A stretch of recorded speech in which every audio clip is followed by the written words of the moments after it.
It works. Hello, everybody. Thanks for having me. And what I wanted to tell you first is this is not a scientific research. This is more a report on my personal experience with a case I had in my own family.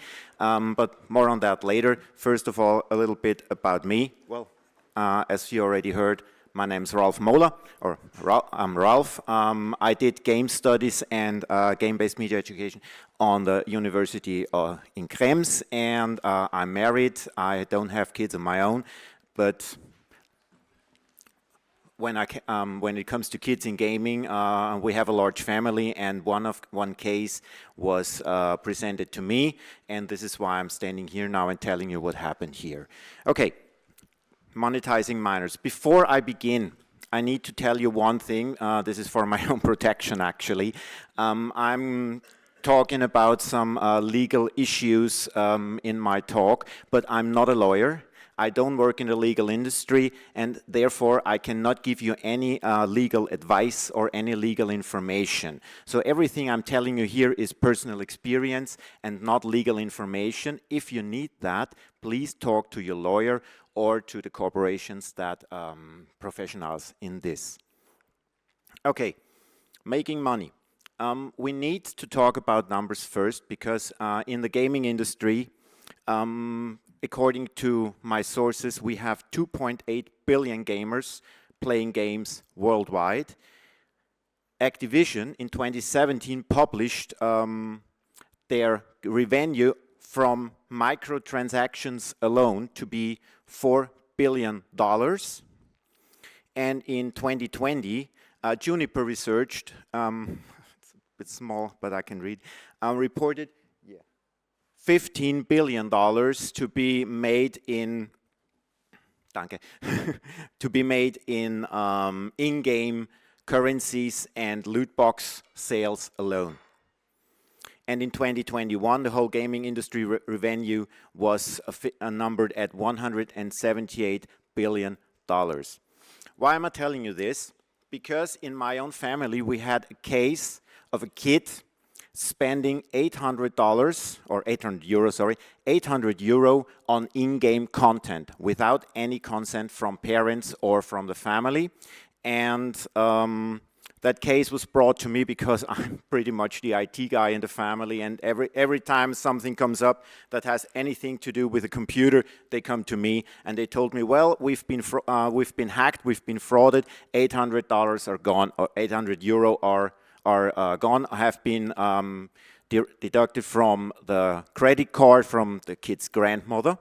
And when I looked at the at those transactions, at the transaction protocols, I pretty soon found out that's not a hack.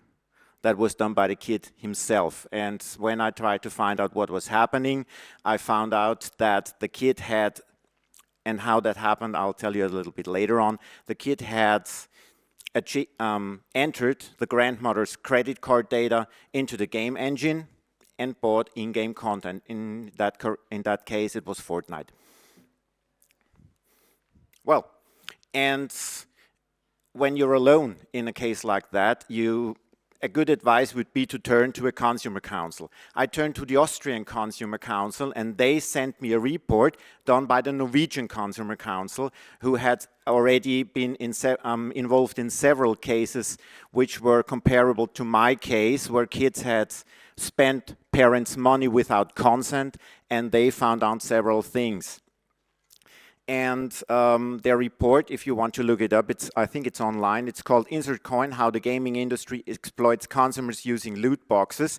They do not specialize in minors buying content, but general how it comes to be that the in-game content sales are increasing and are that high. And they looked at two special cases. One was FIFA Soccer, I think it's a very well-known game, and Raid Shadow Legends. These are the two games they were looking at. And they found out there are several patterns that we can find here, how gamers are being persuaded into spending money on in-game content. For example, they talk about gaming engines using false promises, which means if you play a game and you start buying in-game content, I can tell you myself, I already fell for this when playing NHL. You buy in-game content and in NHL, I don't know if you know NHL soccer, they have pretty much the same engine as FIFA soccer has. You buy packs of players to strengthen your team. And this is when you buy your first pack, you get some players, and you buy your second pack, your third pack, your fourth pack, and at one point in time, you start considering, I gotta get something better than this, because I've already bought 4 packs or 5 packs, and I will someday get a special player, and this is what is called a false premise, because you will not get better players by buying multiple packs. In fact, you can get the same rotten players that you got in the first 4 packs. You can get them again and again and again and again. There is no guarantee that you will ever get a better player. Dark patterns, I will talk about this a little bit later on in detail. Games are using tricks to get players to do what the gaming engine wants. And virtual currencies. If you remember FIFA, you don't buy a pack using €2.49 or €5 or €10, you use in-game currency. We all know that you buy in-game currency, and when you buy the in-game currency, a few weeks later, you have some in-game currency on your account, and you buy the pack. And I actually do not remember if 500 pucks were €2 or €5 or €10.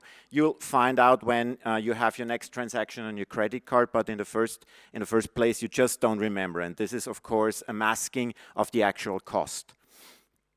And if you take loot boxes and, again, those player packs, it's gambling, because you don't know what you get. It's just gambling. And even the presentation is comparable to how a gambling machine works, because if you open a pack, there is fireworks, the players jump out of the pack and they're presented to you. I think they turn them around, and if you get a special player, it's very flashy on that, and you're congratulated for buying those players. And it's pretty much like a gambling machine, because if you turn the slot, it's, of course, the electronic machine could give you the result right away, but it doesn't. But you see the electronic wheels spinning, and after a minute or two, you find out that you've probably not won. Yeah. And what they found out is what I can tell you from my own experience. It's true. There is hardly ever any sanctioning, because it's more or less accepted that this is in place. And if you want to enforce your rights, because you have rights when you fall, or especially if your kid starts buying in-game content, you have rights to reverse those transactions, but you can't just call them and tell them to get your money back. You have to turn to a lawyer or to a consumer counsel, and this is what I did. First, a few more words about those dark patterns. I'm sure all of you, because you're all gamers, I think, you will probably know those. For example, manipulative design, we all know that. Do you want to use this special option? Yes? No. I think we've all seen that. The fear of missing out when there are special actions, special offers, only valid today. I think in NHL they did a monthly actions where you get special players that you can never get after October or Movember. Yeah, I think they used that Movember action for cancer preservation for males, when every NHL player grows a mustache, and they are pictured on those special cards with their mustaches, and you get those only in November, and you have to buy them, and these packs are rather expensive, if I remember correctly. So fear of missing out. The sunk cost fallacy, I can remember from myself. I give you an example, I think that's easier to understand. When I bought my first pack in NHL, because I did buy some packs myself, I think I considered for 5 minutes. Should I buy that? Should I not? Well, it's €3 but for a few stupid players. Sorry, players. For a few players, why am I doing this? What the heck? Click. Click. My second pack, I think I considered for 15 seconds. My third and fourth, not at all. Click, click, click. And when I reconsidered, I had spent €20 on packs. This is the sunken fallacy. You think, you don't think so much, you buy, you buy, you buy, and then you think again. And there is even, when you start thinking again, I'm getting to this in a minute, there is also already a pattern in place to make you stop thinking and keep buying.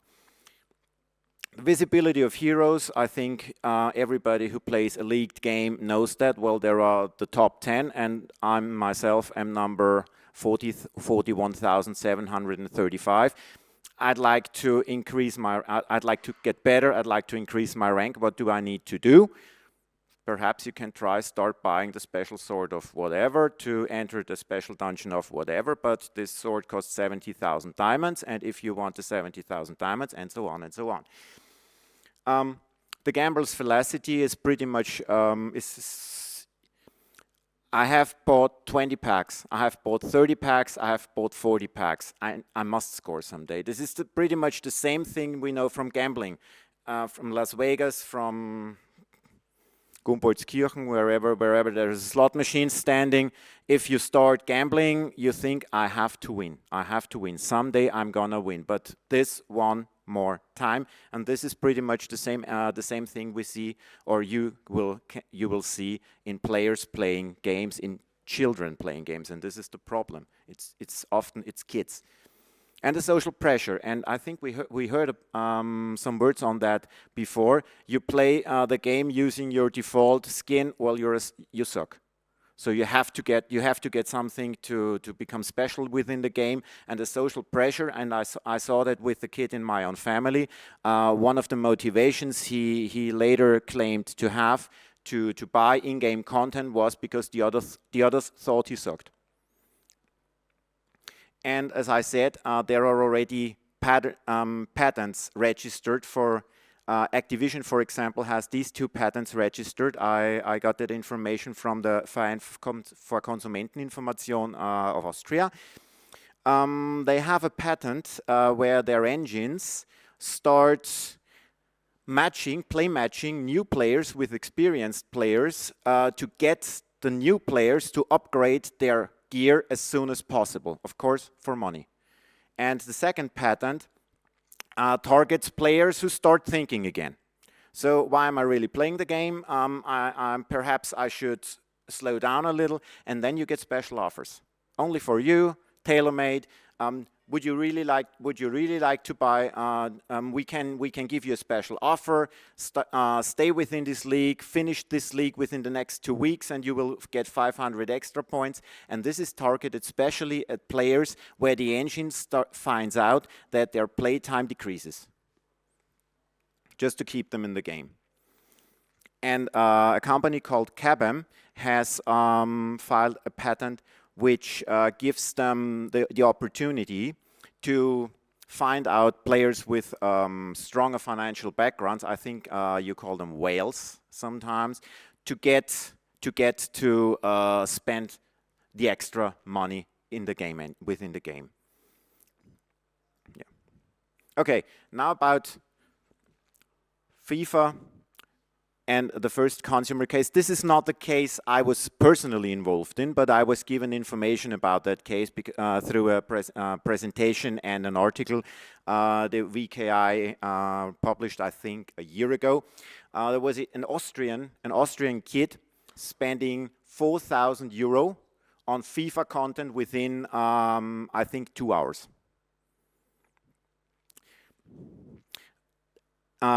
More cases from the Google App Store where a 12-year-old kid spent €600 and a 13-year-old boy spent for Fortnite in-game content about €800. That was the case from my own family. Those cases do have in common that there was no parental consent given, and the parents, or in one case the grandparent, was tricked into providing credit card data. And then the transactions began. The FIFA case was executed through Sony because the kid played on the Sony PlayStation through the Sony network. And Sony claimed that this could easily have been prevented by the mother creating a parental gaming account as a supervisor, or as a supervisor account or an administrative account to maintain control over the spending of the kid. So the mother would have to create an account of her own to supervise her kid and to give consent to every transaction the kid is trying to execute. Well, I did play the PlayStation 1, 2, 3, and 4. PlayStation 4, I played a lot online. I never came across anything like a parental account. I never was given any information that account like that existed. I don't know about you. Perhaps some of you have heard of it. I never did, and I think I was rather deep into the subject because I played a lot of online games on the PlayStation, but I never found out that these kind of accounts actually existed. The fact is that the mother claimed that she had never heard of an account like that. But in fact, when the kid operated the PlayStation for the first time, and all of you who operate a console, you know, the first thing the console does is it gives you legal information. You have to accept everything, otherwise you can't play. And then it asks you if you have an account, and if not, you can create one on the fly. Do you want to create an account? Yes, I will create an account for you. Yes, okay. Select the password, select the username, other way around, and you have an account. And then for PlayStation, do you want to participate in the PlayStation Plus network? Yes, I will, because otherwise you can't play FIFA. There is no opportunity to play FIFA online without a PlayStation Plus account, and I think that's $59.95 a year, or perhaps it's more expensive nowadays. I haven't had one in the last 2 years. And for this, you need a credit card. So what happens, in fact, is that parents who provide their kids or you gift their kids a PlayStation will then be asked by the kid, Mom, Dad, I'd like to play online. I have to pay $60. Okay, what is the $60 for? Well, for 1 year of online gaming. Okay, come on, let's do this. And we enter credit card data. Okay, transaction complete. You are now a member of PlayStation Plus. Please give consent to the PlayStation Plus network. Okay, you do. And then the kid plays. And then you buy FIFA for the kid, another rather expensive game. I think it's $69.99, or the gold editions are even more expensive. And then the kid starts playing, and all of a sudden the kid is offered hot packs or FUT packs and starts buying. And the problem is those accounts are more and more often created by the kid, not by the parent. The parent then comes into play when the credit card is needed. Dad, I need a credit card. Mom, I need money. And let's face it, parents are often overwhelmed by those subjects and have actually no clue what the kid is actually doing. They are happy that the kid is playing and they have their peace. And when the problem arises, they wake up. In the case of my family, it was just that fact, because they had no idea that a game that costs, well, in that case it was Fortnite, which is free to play, but they had no idea that a game could cost that much money to play.